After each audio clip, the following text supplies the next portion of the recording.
시편 5편 1절에서 3절 말씀입니다. 제 성경책으로는 구약 806면에 있습니다. 우리 성경책과 화면을 보시면서 함께 봉독하시겠습니다. 여호와여, 나의 말에 귀를 기울이사 나의 심정을 헤아려 주소서. 나의 왕 나의 하나님이여, 내가 부르짖는 소리를 들으소서. 내가 주께 기도하나이다.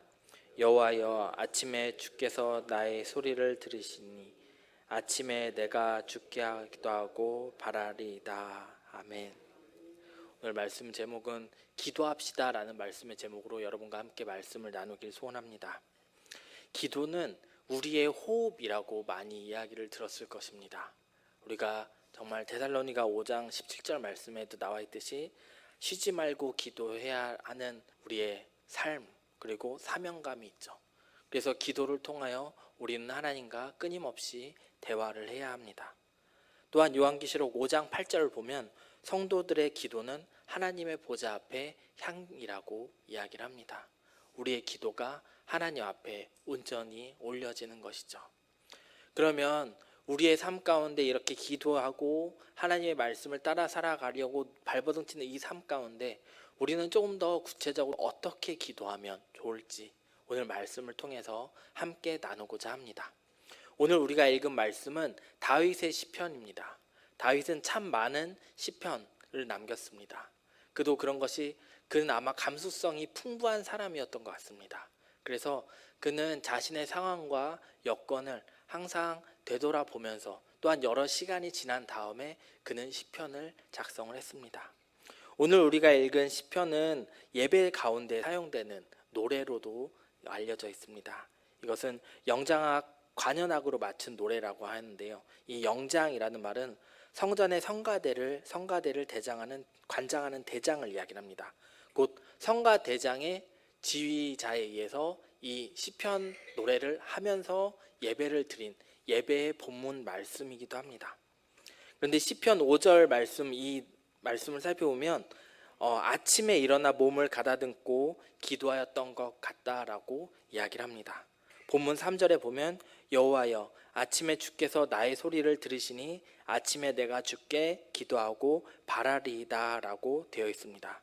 그래서 다윗은 아마 매일 아침에 일어나 그의 첫 시간을 하나님께 기도의 시간으로 시작하지 않았나 이렇게 생각을 할 수 있습니다. 또한 여기서 아침에 주께서 나의 소리를 들으신다라고 하는 것은 하나님께 그가 날마다 아침에 깨어 하나님께 기도한 것을 볼 수 있죠. 다만 그의 기도로 아침을 맞이하였음을 보여줍니다. 근데 많은 분들이 이제 여기서부터 조금씩 부담감을 가질 거예요. 그러면 새벽 예배를 나오라는 이야기인가?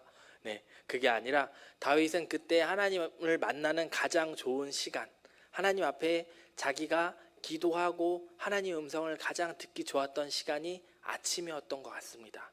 그래서 다윗은 하나님 앞에 그 시간에 나와 예배하고 하나님 앞에 기도하였던 것 같습니다. 그렇다면 우리 한 절 한 절씩 좀 살펴보면서 같이 말씀을 나누기 소원합니다. 1절 말씀에 보면 이런 말씀이 있죠. 여호와여, 나의 말에 귀를 기울이사 나의 심사를 통촉하소서라고 나와 있죠. 나의 심정을 헤아려 주소서. 네. 나의 마음이 간절히 하나님을 찾는 다윗의 모습을 볼 수 있습니다. 이렇게 다윗은 자신의 마음을 하나님께 드렸습니다. 그것을 우리 삶에서 한번 들어와서 생각을 해보면 다윗은 기도하러 나아갈 때 하나님, 내 모습이 이렇습니다. 하나님, 나를 보시옵소서라고 기도를 시작했던 것 같습니다. 이것이 우리의 기도의 시작이 됐으면 좋겠습니다. 우리의 삶의 모습 가운데 하나님 앞에 기도하러 나올 때 하나님, 내 모습을 보시옵소서, 하나님 지금 저 여기 있사오니 하나님 나를 보시옵소서라고 기도하는 것, 그것이 바로 다윗이 기도했던 그 간절한 마음으로 기도했던 그 기도의 시작이 아닐까요? 우리가 기도를 하기 시작했을 때 정말 시간이 없어서 어쩔 줄 몰라 언제 기도해야 되지, 어떻게 기도해야지 모를 때가 있습니다. 그런데 통상적으로 살펴보면 우리 삶 가운데 가장 간절하게 기도했을 때는 우리 앞에 환난이 다가올 때 그렇게 많이 기도하는 것 같습니다. 왜냐하면 우리가 의지하는 분은 하나님밖에 안 계시기 때문입니다.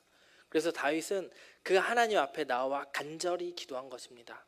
그의 상황을 살펴보면 그는 왕이었지만 그렇게 쉽게 왕이 된 것도 아니었고 그의 아들에 의해서도 쫓김을 당하는 삶, 그리고 노년에 이르기까지 그는 하나님의 많은 영광과 은혜를 경험하였지만 반면에 그만큼 많은 아픔과 슬픔 또한 경험하였습니다.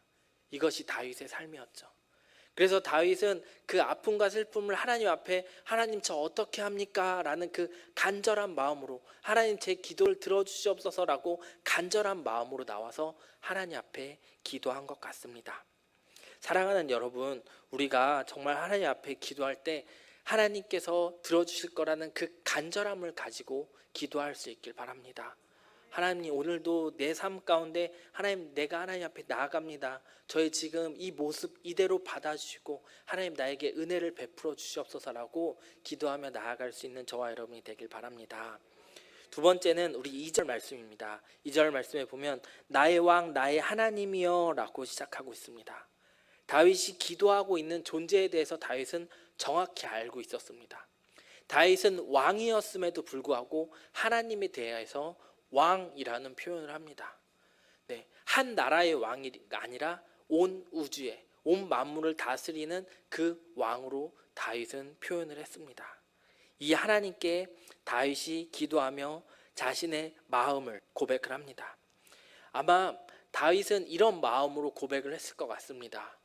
다윗에게 정말 많은 사람들이 찾아왔을 겁니다. 그가 왕이 되고 난 다음에 정말 많은 사람들이 와서 고아나 가부들이 아니면 주변의 사람들이 아니면 정치꾼들이 와서 자신의 상황을 이야기하면서 이것은 이렇게 바꿔야 됩니다. 이것은 이렇게 바꿔야 됩니다라고 정말 많은 사람들이 다가와서 애원하면서 그에게 이야기를 했을 것입니다. 아마 다윗이 이렇게 기도하지 않았을까요? 다윗도 하나님께 애원하듯 나의 왕 나의 하나님이여 내가 부르짖는 소리를 들으소서라고 이렇게 기도하지 않았을까요? 나의 절실함을 가지고 기도했을 때 하나님께서 다윗의 기도를 들어주신 줄 믿습니다. 또한 나의 왕 나의 하나님이라는 이 고백은 다윗의 신앙 고백이죠. 우리가 기도할 때 하나님 아버지라고 이야기하는 것, 네, 그 하나님 아버지가 나의 아버지가 되니까 우리가 하나님 아버지라고 고백을 하죠. 또한 주님이라고도 고백을 합니다. 주님이 나의 삶을 우리의 삶을 통치하시고 이끌어 가시는 걸 알기 때문에 우리는 주님이라는 고백을 합니다. 그 고백을 통해서 하나님의 어떤 존재이신지를 드러내는 것이죠. 우리의 기도, 우리가 대표 기도를 할 때나 아니면 개인 기도를 할 때 그 앞에 항상 하나님을 높이며 찬양하는 그 시간이 있길 바랍니다. 그래서 나를 이끌어 가시는 그 하나님이 어떤 하나님인지 다시 한번 깨달아 알고 나에게 은혜를 주시는 하나님이 그 하나님이 어떤 하나님인지를 다시 한번 깨달아 알 수 있길 바랍니다. 그래서 나의 하나님, 왕이신 하나님, 나와 동행하시고 나와 함께 하시는 그 하나님이 우리와 동행하시며 우리를 이끌어 가실 줄 믿습니다. 그 하나님께 기도하시는 저와 여러분이 되길 바랍니다. 마지막 세 번째는 여호와여 아침에 주께서 나의 소리를 들으시니 아침에 내가 주께 기도하고 바라리이다 라고 고백하고 있습니다. 이처럼 다윗은 자신이 기도한 것을 하나님께서 들으신 줄 믿습니다. 그리고 응답하실 줄 믿었던 것이죠. 네, 저도 교회 생활을 하면서 신앙생활을 하면서 사역자로 생활을 하면서 참 많은 목사님들의 설교 말씀을 듣습니다. 그런데 그 설교 말씀 중에 딱 제 마음을 친 것 중에 하나는 기도에 대해 한 가지는 하나님께서 응답하실 줄 믿습니다입니다. 네, 우리가 기도하는 이유 하나님께서 해결하실 줄 믿기 때문이죠. 네, 하나님께서 이루어 줄 줄 믿기 때문이죠. 우리에게 그 믿음이 있기에 우리는 하나님께 기도할 수 있는 것입니다. 다윗도 그가 기도한 것을 하나님께서 이루어 주셨고 이루어 줄 줄 믿기 때문에 그는 계속해서 하나님께 간구하였던 것입니다. 그리고 실질적으로 다윗의 삶 그리고 시편 말씀과 그의 행적에 나와 있는 말씀들을 쭉 살펴보면 다윗의 기도를 통하여 그 위기도 모면하고 그의 삶이 하나님께서 이끌어 가심을 우리는 말씀을 통해서 봅니다. 그 시작이 바로 기도인 것이죠. 우리 성도님들도 기도로 하나님께서 이끌어 가시고 하나님께서 응답하심을 믿으며 기도할 수 있길 바랍니다. 하나님은 분명 말씀하시는 분이시고 하나님은 응답하시는 분이시며 우리를 지켜보고 계시며 우리의 머리털 하나 상하지 않도록 우리를 인도하시는 분이십니다. 그 하나님께 우리가 나아가 하나님께 간절히 기도하면 하나님께서 들어주실 줄 믿습니다. 그런데 기도는 항상 기다림과 동반하여 옵니다. 우리의 기도가 우리가 방금 기도하였다면 그 기도가 방금 이루어지면 얼마나 좋을까요? 오늘 기도하면 내일 이루어지면 참 얼마나 좋을까요? 이런 공식이 있어서 내가 3일 동안만 기도하면 하나님께서 이루어주신다. 내가 일주일 동안만 기도하면 하나님께서 이루어주신다라는 어떤 딱 부러지는 수학 공식과 같은 그런 어떤 일들이 있으면 우리가 참 잘 믿고 기도할 수 있을 텐데, 하나님께서는 우리의 기도 소리를 들으시고 때로는 오랜 시간에 거쳐서 우리를 기다리게 하십니다. 그때 참 힘들죠. 이런 일들이 빨리 지나갔으면 좋겠는데, 나의 아픔이 기도 1번이면 기도 5번이면 지나갔으면 좋겠는데, 기도해도 그 아픔이 계속해서 내 안에 남아있고, 기도해도 잊혀지지 않는 그 기억들이 우리 가운데 참 많을 겁니다. 하나님께서 왜 이런 응답의 시간을 우리 가운데 두셨을까요? 저는 여러 가지로 생각을 해봤는데 그 중에 한 가지는 하나님께서 우리를 훈련시키고 있기 때문입니다. 기다림에 대한 훈련. 참 세상 사람들은 기다림에 대한 훈련이 참 어리석다라고도 이야기를 합니다. 그런데 기다리다라는 것은 그 사람을 끝까지 믿고 신뢰할 때 기다릴 수 있는 것입니다. 제가 집에서 아이들과 지난번에도 아이스크림 이야기를 나눠드렸는데요. 저희 아이들이 제가 집에 갈 때마다 아빠 왔어 하고 저의 손을 봅니다. 왜냐하면 아빠가 올 때는 손에 뭔가가 들려 있다는 것을 아이들이 알기 때문에 아빠 왔어 하면서 저의 손을 봅니다. 아이들이 기다림은 저에 대한 사랑이기도 하지만 그 간식일 수도 있는 거죠. 이처럼 우리가 기다리는 것, 하나님께서 우리에게 행할 것을 기다리는 것, 때로는 너무나도 달콤한 아이스크림처럼, 때로는 우리의 마음을 정말 시원한 냉수처럼 해결해 주신 그 하나님의 은혜가 있기에 우리는 기도하고 기다릴 수 있는 것입니다. 또한 이 기다림의 응답이 계속되다 보면 하나님께서 이번에도 응답하실 거야 라는 그 소망을 가지는 것이죠. 저는 최소한 여기 앉아 계신 분들은 그 기도의 응답을 경험했을 줄 믿습니다. 그리고 그 달콤함을 경험했을 줄 믿습니다. 그래서 우리는 계속 기도할 수 있는 거죠. 내가 기도하면 하나님께서 이번에도 들어주시겠구나. 얼마나 걸릴지 모르겠지만 하나님의 그 응답을 기다리면서 우리는 끊임없이 기도하는 것이죠. 그 달콤한 하나님의 음성, 그 하나님의 사랑을 우리는 계속해서 느낄 수 있도록 우리는 계속 기도의 자리에 나아가야 됩니다. 이처럼 하나님의 기도의 방법, 기도하고 기다리는 것, 그리고 그 응답을 계속해서 경험한 사람들은 기도의 영역이 넓어집니다. 처음에는 자기 자신만을 위해서 기도합니다. 대부분 그렇지 않나요? 나의 아픔들, 나의 슬픔들, 하나님 저 이렇게 아파요, 하나님 저 이렇게 힘들어요, 하나님 이거 어떻게 해야 될까요? 라는 그 기도를 하다 보면 어느 순간 나의 눈이 점점 넓어지죠. 그렇다면 주변이 보이기 시작합니다. 그때부터 주변을 위한 기도가 시작됩니다. 이거를 우리가 흔히 중보 기도라고 하는데요. 이 중보하는 사람은 오직 예수 그리스도밖에 없습니다. 그럼 우리는 이것을 어떻게 부르는 게 조금 더 적당한 단어일까요? 디모데전서 2장 1절 말씀에 보면 이렇습니다. 그러므로 내가 첫 번째로 권하노니 모든 사람을 위하여 간구와 기도와 도구와 감사를 하되라고 나와 있습니다. 이 4가지 기도 중에 우리는 도구 기도라고 표현하는 게 조금 더 맞는 단어인 것 같습니다. 도구 기도는 기도로 하나님께 고하다라는 뜻을 가지고 있습니다. 그러니까 내가 다른 사람을 위해서 기도할 때, 내 주변에 있는 사람들을 위해서 기도할 때 우리는 우리의 기도를 통하여 하나님 인도하여 주시옵소서라고 기도할 수 있는 것이죠. 중보는 예수 그리스도만 할 수 있는 것입니다. 하나님과 우리 사이에 막힌담을 허는 것은 예수님만 할 수 있는 것이죠. 그렇다면 우리의 도구 기도, 그 도구 기도는 우리의 주변을 바라볼 수 있어야 됩니다. 나만을 위해서 기도하였다면 이제는 우리의 시각을 조금 더 넓혀서 우리의 주변을 살펴봅시다. 그리고 가족을 위해서 기도합시다.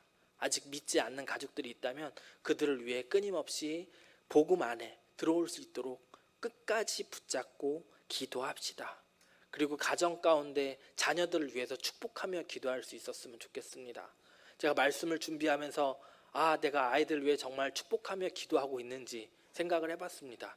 그런데 삶을 쭉 주마등처럼 살펴보면서 생각을 해보니까 내가 아이들을 기도보다는 더 많이 혼내지 않았나, 아이들에게 더 많은 매질을 하지 않았나, 이런 생각이 들더라고요. 그래서 오늘 이후부터는 조금 더 아이들에게 축복된 기도를 더 많이 해야 되겠다라는 생각을 했습니다. 그래서 우리 아이들의 아픈 마음을 아시는 하나님, 그리고 부모로부터 나의 잘못으로 말미암아 상처받았을 그 아이들 하나님 회복시켜 주시고 그 아이들을 바른 길로 인도하여 주시옵소서라고 자녀들을 위한 기도가 끊임없이 있길 바랍니다. 또한 배우자를 위한 기도가 계속 있길 바랍니다. 네, 여기 옆에 같이 앉아 계신 몇몇 분들은 참 많이 부럽습니다. 이렇게 서로를 위해 기도하고 동역자로, 삶의 동역자로 함께 나아가신 분들, 참 하나님께서 축복된 가정을 이루어질 줄 믿습니다. 그 가정들 가운데 서로 잘 그 가정을 함께 이끌어 나아갈 수 있도록, 아빠는 아빠의 역할을 다하고 엄마는 엄마의 역할을 다하고 그 가정이 남편과 아내로서 하나님의 한 가정으로, 거룩한 가정으로 잘 세워나갈 수 있도록 서로를 위한 기도, 그 기도를 통하여 여러분들의 가정이 하나님 앞에 잘 세워져 갈 수 있길 바랍니다. 또한 여러분 교회를 위해서 계속해서 기도해 주시기 바랍니다. 하나님을 예배하고 하나님을 찾는 모인 이 많은 곳에 이곳이 참 우리 눈에는, 사람들 눈에는 거룩하다라고 보일 수 있겠지만 이곳은 병원처럼 아픈 자들이 오는 것입니다. 마음에 상처난 자들이 오는 장소이고 정말 어찌할 수 없어서 눈물로 하나님 앞에 간구할 수밖에 없는 자들이 오는 자들입니다. 한 목사님은 사람들에게, 성도님들에게 이렇게 표현을 하더라고요. 네, 저는 아직도 공사 중입니다. 계속해서 고쳐나가야 되고 나의 잘못과 나의 아픔들을 계속 다듬어 가야 되는 그 상황 가운데 우리가 서로 기도하며 나아갈 때 우리 공동체가, 서구 공동체가 더욱더 든든히 세워져 감을 믿습니다. 그래서 우리 구역 안에서, 또한 계속해서 권사회 안에서, 남성교회 안에서 서로를 위해서 기도하며 나아갈 때 우리 공동체가 더욱더 든든히 세워져 감을 믿습니다. 그래서 교회를 위해서 기도할 때 첫 번째는 담임 목사님을 위해서 계속 기도해 주시기 바랍니다. 담임 목사님 아프지 않도록 건강 지켜달라고, 힘과 능력을 더해달라고 계속 기도해 주시고 영적인 사역을 감당할 수 있게 해달라고, 또한 그 가정 가운데 하나님 함께 해달라고, 축복의 가정이 될 수 있게 해달라고 담임 목사님을 위해서 계속 중보해 주셨으면 좋겠습니다. 두 번째는 교회 내에 있는 모든 그 회들을 위해서 기도했으면 좋겠습니다. 당회, 남성교회, 여전도회, 그리고 집사님들과 우리 유치부, 아동부, 중고등부, 청년에 이르기까지, 그리고 장년에 이르기까지 우리의 기도 제목들은 너무나도 넓습니다. 우리 교회만 생각해도 이렇게 기도할 제목들이 너무나도 많은데 여러분, 우리가 교회를 위해 계속해서 중보하고 나아갈 때 하나님께서 이 교회를 든든히 더욱더 세워져 감을 믿습니다. 그러니 우리 계속해서 교회를 위해 중보하고 나아갈 수 있길 바랍니다. 또한 여러분이 일하고 있는 일터를 위해서 기도할 수 있길 바랍니다. 그 가운데 하나님께서 은혜를 더하셔서 나로 말미암아 요셉처럼 복음의 사람이 될 수 있도록, 또한 복음을 전하는 자가 될 수 있도록, 또한 이 일터를 통하여서 하나님께서 주시는 그 재정의 축복으로 말미암아 우리 가정이 넉넉히 살아갈 수 있도록, 이 일들을 통하여 하나님께 영광이 될 수 있도록 여러분의 직장을 위해서 기도할 수 있길 바랍니다. 또한 대한민국 나라를 위해서 기도할 수 있길 바랍니다. 대한민국이란 나라, 주권 안에 있는 이 나라가 없이는 우리가 절대 살아갈 수 없습니다. 그래서 우리가 8.15 광복절을 그렇게 기쁘게 맞이할 수 있는 것이잖아요. 지금 참 뉴스를 보면 뉴스 첫 헤드에 나오는 그 기사들, 정치권의 이슈들이 참 우리의 마음을 아프게 할 때가 많습니다. 그래서 그것들을 우리 힘으로 어떻게 할 수 있겠습니까? 우리는 다만 기도밖에 할 수 없잖아요. 그러니까 이 나라의 위정자들, 대통령과 그 위정자들을 하나님께서 선하고 바른 길로 인도해 달라고, 하나님 보시기에 합당한 나라로 만들어갈 수 있게 해달라고 이 나라를 위해서 기도할 수 있길 바랍니다. 마지막으로 전 세계를 위해서 기도할 수 있길 바랍니다. 여러분이 혹시 선교로 아니면 여행으로 밟고 오신 땅들이 있으십니까? 네, 아마 생각나시는 나라들이 있을 겁니다. 저를 기준으로 본다면 저는 전에도 설교 때 말씀드렸듯이 몽골을 다녀왔습니다. 몽골을 4번 정도 다녀왔고요. 그리고 베트남도 갔다 왔고요. 미얀마랑 캄보디아랑 그 메콩강이 흐르는 그 지류를 통해서 이렇게 한 번 나라에 이렇게 쭉 훑었습니다.